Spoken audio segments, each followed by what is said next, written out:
So hang on, time out. There is something really choice that's happened here, and I have to point it out. So all these Christmas decorations we have here came from Chris.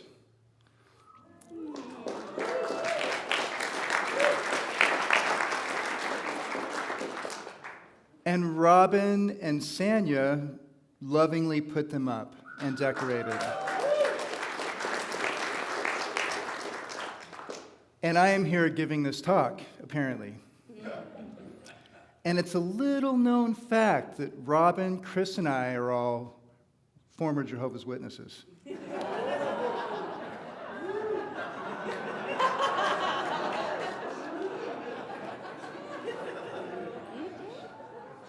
And if this community is about anything, it's about overcoming religious trauma and trauma in general, and rediscovering our own innocence and being able to enjoy this life lightheartedly. It took a lot of work for me to get to where I could laugh out loud again. I've had periods of time in my life where I was just shattered and I couldn't let myself laugh. I couldn't let myself enjoy things. I remember in 7th grade in Madras Junior High, it was the last day of school, and I smiled, and my teacher looked at me and she says, "Billy, I just realized I haven't seen you smile all year long."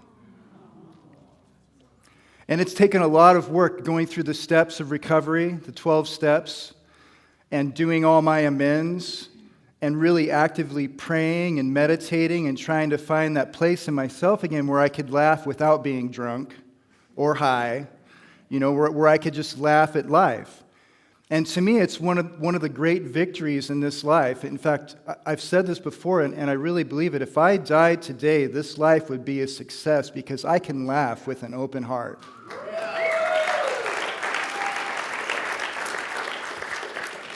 I can laugh out loud, and in fact, I consider laughing to be a spiritual practice because I can laugh at myself, and I'm some of the best material I've ever witnessed. We'll be scrolling on our phone, and I love the epic fails. And I'll laugh at the epic fails, not because I think people are so stupid, because I'll watch and go, yeah, I've done that. Yeah, I've done that. Something close to that. Yeah, I've done that. And then being able to laugh at myself is a great victory in this life. And let me read this. Ooh, goodness sakes. I'm going to need to grab my glasses.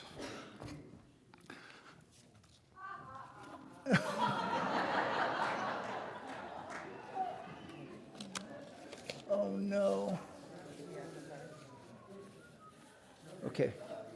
I'm just getting used to wearing glasses. I've had Ninja Jedi vision most of my life. And I remember complaining to a friend of mine, and he reminded me that he's been wearing glasses since he was 7. So it's something I've really taken for granted.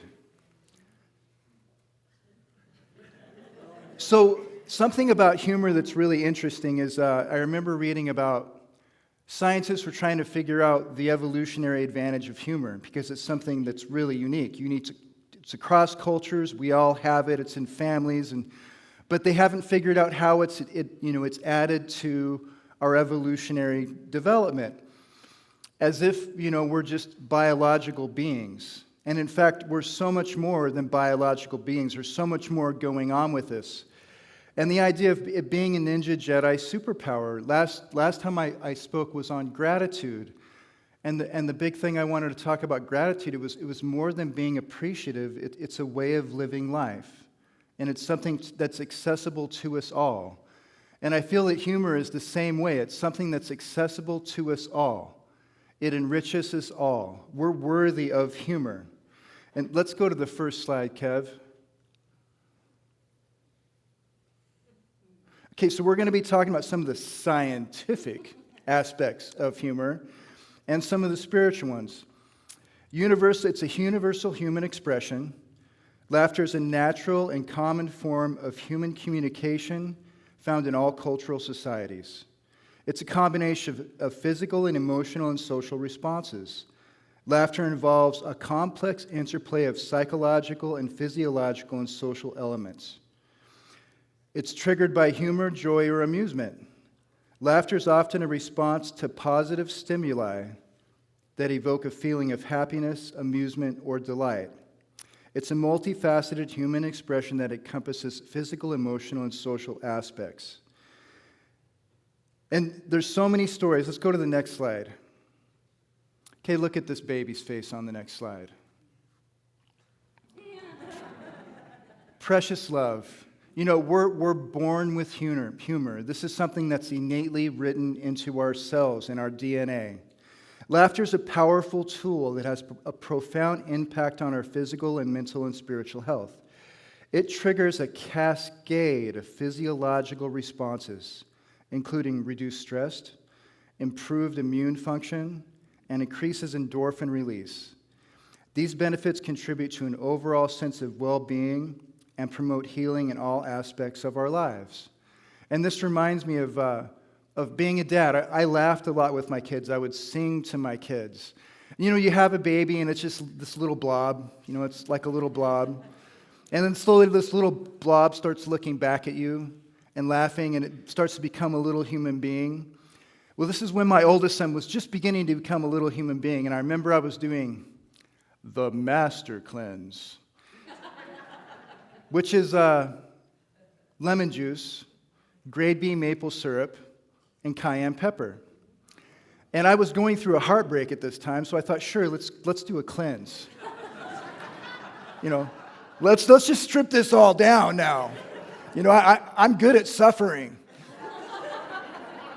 And I remember I was cutting my lemons up, and my son was in his high chair, you know, and I'm talking to him, and I'm cutting lemons up, and he's reaching for lemons. I thought, okay, I'll hand him a lemon. Let's see what happens. And he grabs this lemon, and he takes a bite, and he gives me a face that I'll never forget. And I started laughing, and I couldn't stop. I couldn't stop laughing. I have tears coming out of my eyes, and he sees me laugh, and he's happy, so he does it again because he wants to make me laugh more. And then from then on, whenever there was a lemon, he wanted to grab that lemon because he knew he could make me laugh with that lemon.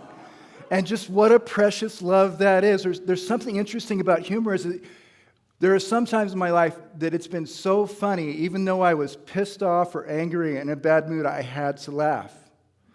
And in that moment, I was jacked outside of time and space into something extra human, into something divine, as if laughter itself is a way of touching the divine. Laughter can be a lens on which we see ourselves. I use it as a diagnostic tool, because sometimes I'll get caught up in myself, caught up in my head and my own stories. And I'll ask, can I laugh about this? And there's some things like, I know I made this mistake, or I know this is really irritating me, and I know someday I'll be able to laugh at this. And I'll know how far I've come. Am I at a place of laughing at this? I'll say that there's some way I can see this moment, situation, or person and find the humor in it, but right now I'm so attached to ego I can't. And at least I can identify that. Well, yes, I'm too much in ego right now to appreciate the humor in this. But to just be able to look at my life and realize there could be humor here brings me out of just being a reactatory NPC drone who's just living out a program set down for me. I get to be a self-actualized human being operating this existence with some sense of sentientness. And we're worthy of that. And if you take anything away from this talk, please know that humor is a ninja Jedi superpower that lies latent within you.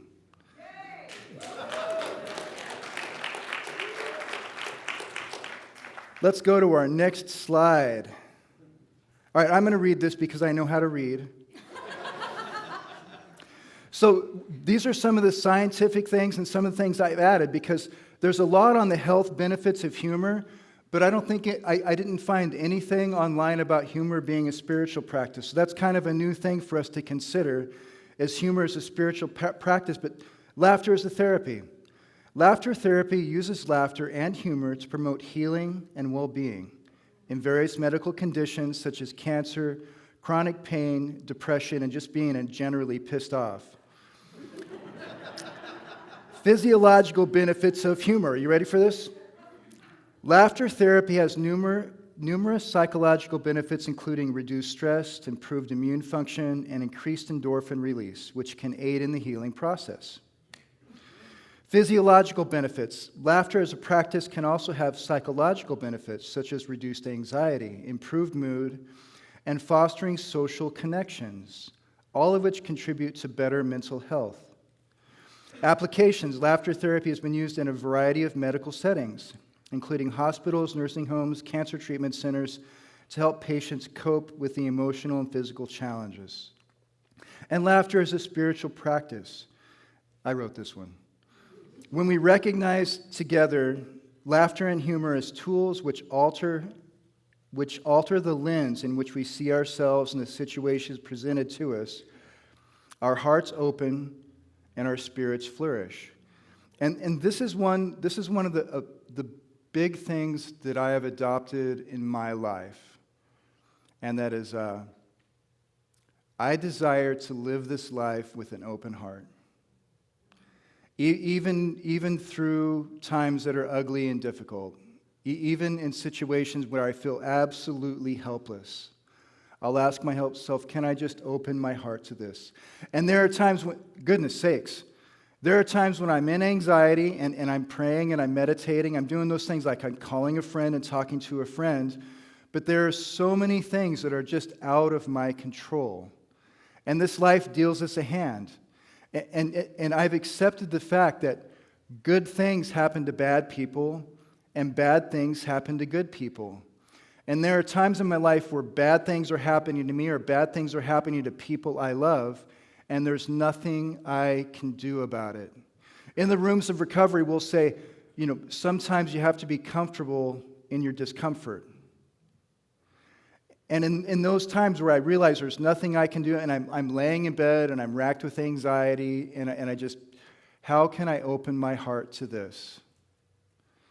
And appreciation and gratitude and humor are one of those things we can't experience with a closed heart. The act of opening our hearts, even when we're in difficult circumstances, is a great victory in this life. And it allows us to realize that this too shall pass. This too shall pass. It's not going to be this way forever. It's this way now. How can I accept this? How can I open my heart to this? How can I learn the lesson here? How can I be of service? Which is a whole lot different than being absolutely helpless. When I feel absolutely helpless and I don't have a way out, I'll take what I can't control, what's hurting me, what I'm afraid of, and my mind will spin scenarios and conversations and situations and hypothetical instances, just reinforcing everything that's wrong, everything that's bad, everything that I'm helpless of. However, it's a fact, Jack, that I am not helpless, and you are not helpless. And there are spiritual tools we can use to mitigate this downward spin, which will come to us all again. I mean, it is in our lifetimes from this point on, we'll have times where we feel completely out of control and the world feels completely out of control. And we're here as a community not only to remind each other of these divinities, to share and practice these principles together, but even if for just one moment, like in the Course in Miracles, even if for just one moment we can recognize that we're more than this, that we can go through these times with open hearts, that we have the capacity to rise above, even if it's a matter of principle, even if it's just a moment we can recognize we're more than this, then it becomes accessible to us. So as a spiritual practice, there's also something I find really interesting about humor. So hang on, time out. I find it interesting that the position that bards and poets and prophets once held now lie in the realm of stand-up comedians. That in our society, in our culture, the few people who are speaking the truth about our government, our societies, our values, our constant situation, especially with technology, are stand-up comedians, and they do it in a very irreverent way. But to use humor to expose us and the trends and things that are going on for what it is is like being a prophet. When I think of the people I admire as being prophets in my life, in my zeitgeist of my generation, of the people I've known, George Carlin's one of them.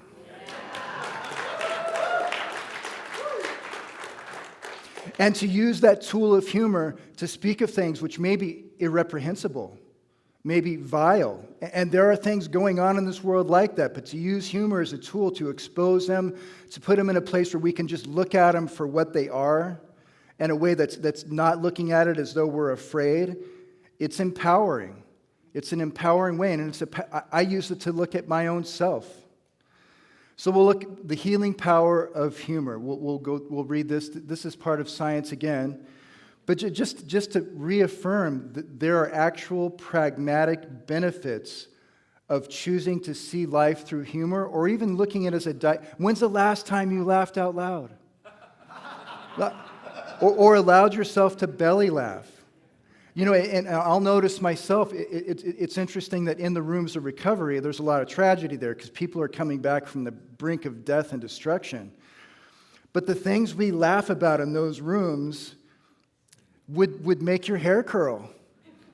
I mean, to be able to even look at the tragedies in our life with laughter puts us in a position of examining it from a state of empowerment. Instead of it being something that destroys us, something we can laugh at, see the lesson in, and then use those experiences to help others. Laughter can reduce anxiety. Laughter and humor can help us manage anxiety, stress, and promoting more relaxed and a positive state of mind. Improved mood. Engaging in laughter and humor can stimulate the release of feel-good endorphins. Hook me up. Leading to improved overall mood and emotional well-being. Fostering social connections.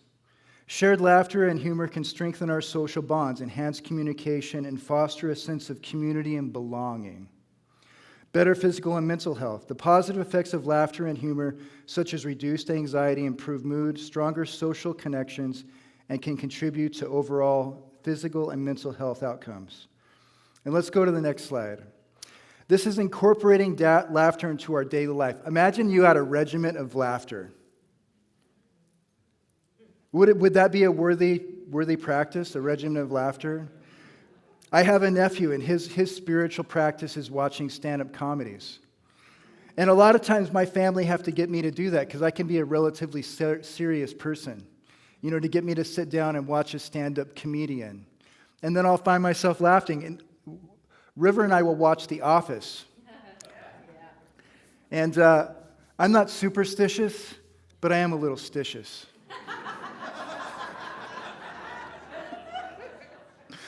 And when I get laughing, I mean, I can't stop. I feel like my face is going to crack and break and fall off my skull. Tears will come out of my eyes. My gut hurts. And when I can let myself really do it, it's like I'm like, okay. Blah! Share jokes. Engage in playful banter. Imagine you did that as a regiment, like a disciplined regiment. As a disciplined regiment, I'm going to engage in cheerful banter. In the time before phones, you would have a joke in your back pocket for when you ran into someone. You would have a funny story to tell. Or someone would tell a story that was funny, you would remember it. I had so many jokes, and someone would tell a joke and remind me of a joke. I could tell jokes for hours. You know, this is somewhat of a lost art. I believe we should start resurrecting this. There's a forgotten word, which I remember reading this word and just having an epiphany. I get epiphanies. I got an epiphany on this word. And this word is frolic. Have you ever heard anyone use this word frolic, this frolic thing? Imagine if there was frolic clubs.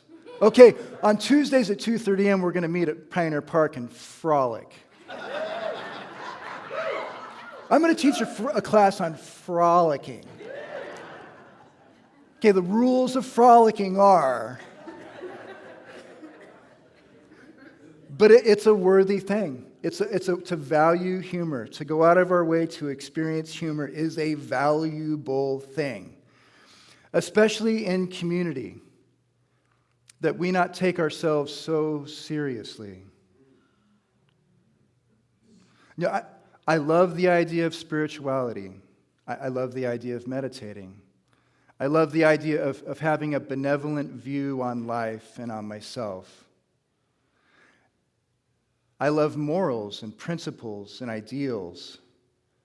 But we're human beings, and we slip in and out of ego, and we can be insecure and take things personally. We can try to source our sense of self-esteem from people, places, and things and get upset when things don't go. We all do this. May we not take ourselves or each other so personally. May we value the idea of being lighthearted and graceful and be willing to see the humor in it and let it go. Engage in playful activities like frolicking. Cultivate a positive mindset. Adopt a more positive and optimistic outlook on life. Surround yourself with laughter. This could be a refrigerator magnet, a bumper sticker, a poster, a dad joke. I love dad jokes. Someone told me a joke recently. And they told me a joke, and I remember thinking, wow, I haven't had anyone tell me a joke for a long time. And it's a joke it took me a few minutes to get, so it might take you a few minutes to get. But a rabbit, an imam, and a priest walk into a bar. And the bartender looks at the rabbit and says, "What are you doing here?" And the rabbit looks at the bartender and says, "Autocorrect."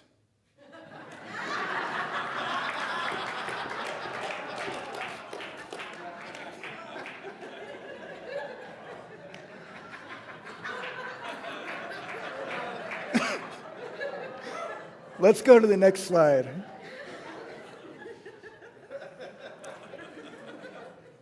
Thank you very much. Incorporating more laughter and humor into our daily lives can unlock healing power of this natural resource, leading to improved physical, mental, and emotional well-being. And I have a sentence here that was written by a very wise person.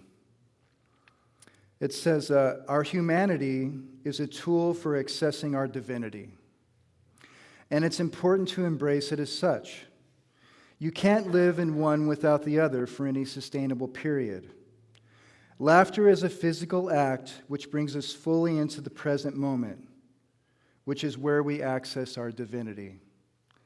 The individual who wrote that is my beautiful wife, River.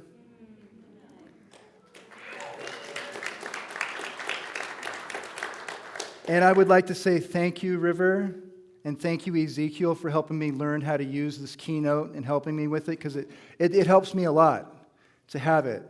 And we get to have cool pictures and write cool stuff. And it's really a cool thing. And I love you guys. I feel like a joke a lot.